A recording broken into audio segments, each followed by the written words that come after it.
हिंदी उपन्यास। अगला उपन्यास है मैला आंचल। मैला आंचल के बारे में कुछ इंपॉर्टेंट फैक्ट्स हैं।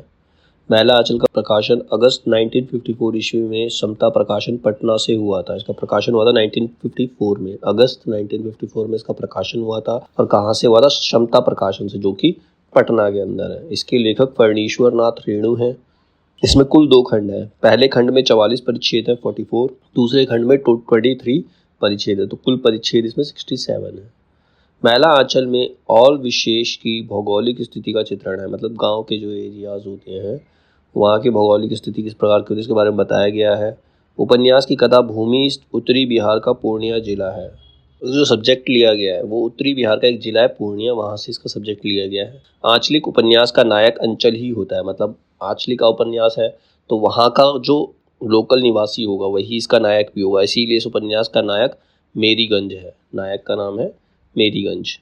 विषय मैला आंचल का विषय मेरीगंज के अंधविश्वास, अंचल की लोक संस्कृति का निरूपण, अंचल की राजनीतिक, धार्मिक, सामाजिक एवं आर्थिक स्थिति का परिचायक पाठ को करवाना है। मैरीगंज गांव के अंधविश्वास से विभाजित टोले जिनमें अनेक जाति के लोग रहते हैं, उनके साथ ही राजनीति का मुखौटा ओढ़े और लोग भी हैं। मैला आंचल की मुख्य कथा 1946 से लेकर गांधी जी की हत्या तक की, अर्थात 1948 तक की है। इसमें कथा जो है उपन्यास के बीच 1942 के प्रसंग भी आए हैं। आज़ादी के पहले और आज़ादी के बाद तेजी से बदलते गांव के परिदृश्य को दिखाया गया है। मतलब गांव कितनी तेजी से बदले थे आज़ादी से पहले और आज़ादी के बाद, क्या क्या चेंजेस आए उनको दिखाया गया है। राजनेताओं के स्वार्थ नीति के साथ ही विश्वनाथ तहसीलदार जैसे लोगों के हृदय परिवर्तन को भी दिखाया गया है। कालीचरण जैसे युवा ग्राम सुधार पर बल देते हैं।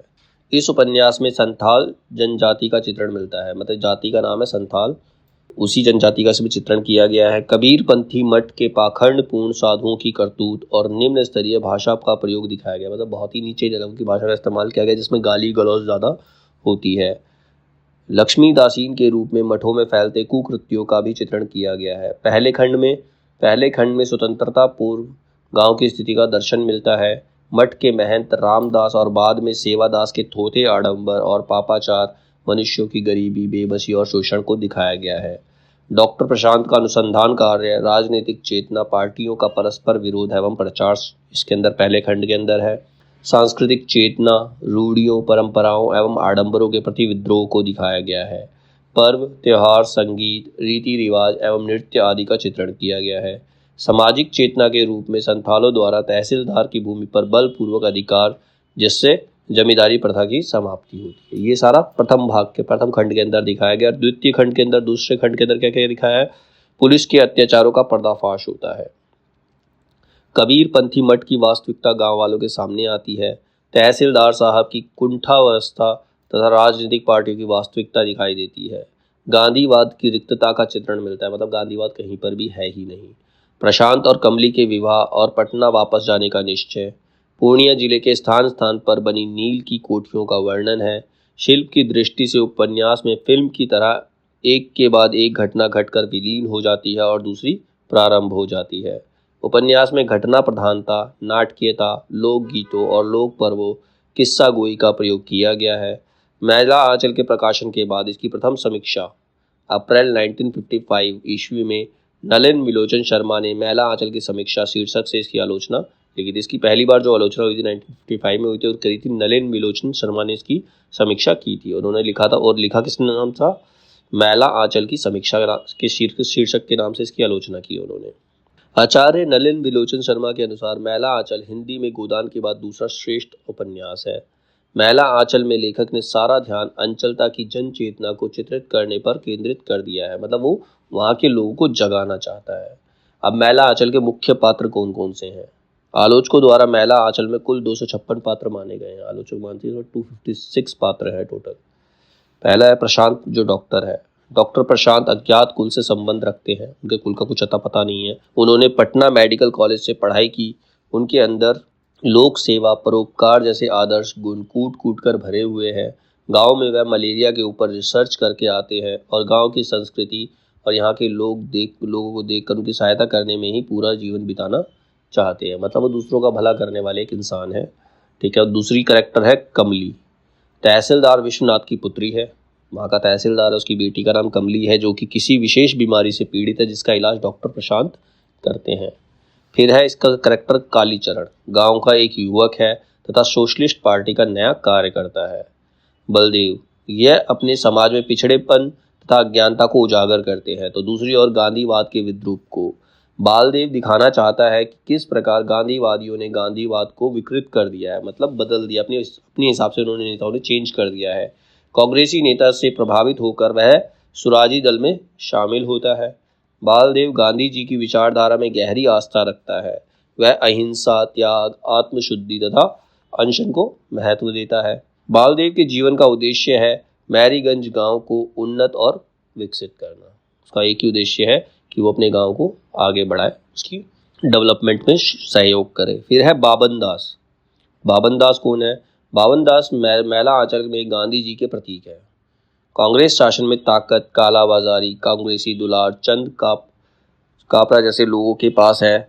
सत्ता के तंत्र में वही पुलिस है। यह कापरा अपने काला बाजार के धंधे के लिए गांधी की शहादत के दिनों में गांधी जी के प्रिय शिष्य भगवान बाबन दास को भी गाड़ियों के नीचे जिंदा ही कुचलवा डालता है। मतलब जो गांधी जी के शिष्य थे बाबन दास, उनको भी ये जिंदा कुचलवा देता है। फिर है लक्ष्मी दासेन, कबीरपंथी मठ में काम करने वाली एक दासी है। तहसीलदार विश्वनाथ, गांव के तहसीलदार तथा कमली के पिता हैं। गांव की आंतरिक जातिगत स्थिति के आधार पर गांव को टोलों में विभाजित किया गया है, अलग अलग ग्रुप्स में डिवाइड किया गया है। राजपूत टोली का मुखिया कृपाल सिंह है। कायस्थ टोली का मुखिया जो है विश्वनाथ सिंह है। यादव टोली का मुखिया जो है राम खेलावन यादव है। फिर है महंत रामदास, ये कबीर मठ के पुजारी है। मैरीगंज में राजनीति की 3 धाराएं विकसित है। पहली है गांधीवादी, इसमें बालदेव और बावन दास हैं। सोशलिस्ट पार्टी से कालीचरण है। हिंदूवादी सांप्रदायिक चेतना से काली टोपी वाले स्वयं सेवक है। अब मैला आंचल की भूमिका, इसकी भूमिका क्या है? मैला आंचल हिंदी का प्रतिनिधि आंचलिक उपन्यास है, मतलब आंचलिक उपन्यासों का ये प्रतिनिधित्व करता है और इस कारण इसके कथ्य में प्राय वे सारी विशेषताएं मिलती हैं जो किसी भी आंचलिक उपन्यास में पाई जाती हैं। रेणु जी ने भी मैला आंचल में ऐसे ही कथ्य को उभारा है। यह है मैला आंचल, एक आंचलिक उपन्यास। कथानक है पूर्णिया। पूर्णिया बिहार राज्य का एक जिला है। इसके एक ओर है नेपाल और दूसरी ओर पाकिस्तान और पश्चिम बंगाल। विभिन्न सीमा रेखाओं से इसकी बनावट मुकम्मल हो जाती है। मैला आंचल भूमिका फणीश्वर नाथ रेणु का मैरीगंज गांव में बड़े ही जीवित रूप से उपन्यास के आगे आगे चलता प्रतीत होता है। जहां एक और उपन्यास में नैतिकता के लिए, जहां एक और तिरस्कार भाव है, तो वहीं और दूसरी ओर नैतिकता के लिए छटपटाहट भी है। मतलब कई कई जगह पे लगता है कि वो नैतिकता को स्वीकार नहीं करना चाहते वहाँ के लोग, और दूसरी जगह उसके लिए छटपटा भी रहे हैं। इसमें फूल भी है, शूल भी है, धूल भी है, गुलाब भी, कीचड़ भी है, चंदन भी, सुंदरता भी है, कुरूपता भी। उपन्यास के अंदर फूल भी है, कांटे भी है, धूल भी है तो गुलाब भी है, और कहीं कीचड़ है तो कहीं चंदन है, कहीं सुंदरता है तो कहीं कुरूपता है। मैं किसी से दामन बचाकर निकल नहीं पाया। मतलब इस पूरे आंचल के अंदर सब कुछ दिखाया गया है, सब कुछ के बारे में बताया गया है। वास्तव में ये शब्द लेखक के हिंदी उपन्यास के विकास में निर्णायक दिशाएं देने वाले सिद्ध हुए, क्योंकि 1954 से पहले भी भारत की ग्रामीण चेतना को देखते हुए आंचलिक उपन्यासों की रचना होती थी, लेकिन किसी भी उपन्यासकार ने अपनी औपन्यासिक रचना को आंचलिक नहीं कहा। ये रेणु के सृजनात्मक प्रतिमान का सचेत प्रयास है कि उन्होंने स्वयं इसे आंचलिक उपन्यास कहा। मतलब सबने लिखे, लेकिन उन्होंने किसी ने भी उसको आंचलिक उपन्यास का नाम नहीं दिया, लेकिन रेणु जी ने, फणीश्वर नाथ रेणु ने अपने उपन्यास को मैला आंचल नाम से बुलाया, इसको एक आंचलिक उपन्यास माना। पूर्णिया को कथानक कहकर रेणु ने पूर्णिया की स्पष्ट रूपरेखा प्रस्तुत की। पूर्णिया जगह का नाम है, जिला है वहाँ का, ठीक है। पूर्णिया के भौगोलिक नक्शे को और अधिक मूर्त रूप देते हुए वह इसकी सीमाओं का वर्णन करते हैं। मतलब कहाँ, मतलब जैसे उसने पहले बताया था ना कि लेफ्ट में नेपाल है, फिर वो राइट में उसके पश्चिम बंगाल और पाकिस्तान है, तो उसको सीमाओं का वर्णन किया गया है। पूर्णिया के विशाल क्षेत्र को उन्होंने अपने कथानक का आधार ना बनाकर इस क्षेत्र के केवल एक ही गांव मैरीगंज को केंद्र में रखा है, और यह गांव भी पिछड़े गांव के प्रतीक के रूप में प्रस्तुत किया गया है। मैला आंचल की आंचलिकता का संदर्भ समझने के लिए सबसे पहले मुख्य जरूरत है आंचलिक चित्रण के पीछे देश प्रेम। जो आंचलिक चित्रण खींचा गया उसके पीछे उनका क्या है? देश प्रेम है। ये देश प्रेम पत्थर की इमारतों से ना होकर देश की मेहनतकश जनता से है। मैरीगंज वास्तव में केवल बिहार के एक अंचल विशेष के पिछड़े गांवों का प्रतीक भर नहीं है। मैरीगंज ग्रामवासीन भारत माता के धूल भरे मैले से आंचल का संपूर्ण चित्र बन जाता है। तो इसमें सबसे ज्यादा क्वेश्चन यही पूछा जाता है कि मैला आंचल कौन से एरिया से लिंक्ड है, एरिया से रिलेटेड है, पंजाब से या बिहार से, तो वो यही पूछा जाता है। तो ये बिहार के पूर्णिया जिले से लिंक्ड है। सबसे ज़्यादा क्वेश्चन इसके अंदर यही पूछा जाता है। फिर है इसमें लेखक का परिचय, फणीश्वर नाथ रेणु का परिचय। फणीश्वर नाथ रेणु का जन्म 4 मार्च 1921 को बिहार के अररिया जिले के फारबिसगंज के पास औरोही हिंगना ग्राम में हुआ। मतलब उनका जन्म हुआ था 4 मार्च 1921 को। कहाँ हुआ था? अररिया जिले में फारबिसगंज के पास औरोही हिंगना गांव। उनके गांव का नाम था ओराही हिंगना। उनके गांव का नाम है जो फारबिसगंज के पास है और अररिया जिले में है। रेणु को जितनी ख्याति हिंदी साहित्य में अपने उपन्यास मैला आंचल से मिली, उसकी मिसाल मिलना दुर्लभ है। इस उपन्यास के प्रकाशन ने उन्हें रातों रात हिंदी के एक बड़े कथाकार के रूप में प्रसिद्ध कर दिया।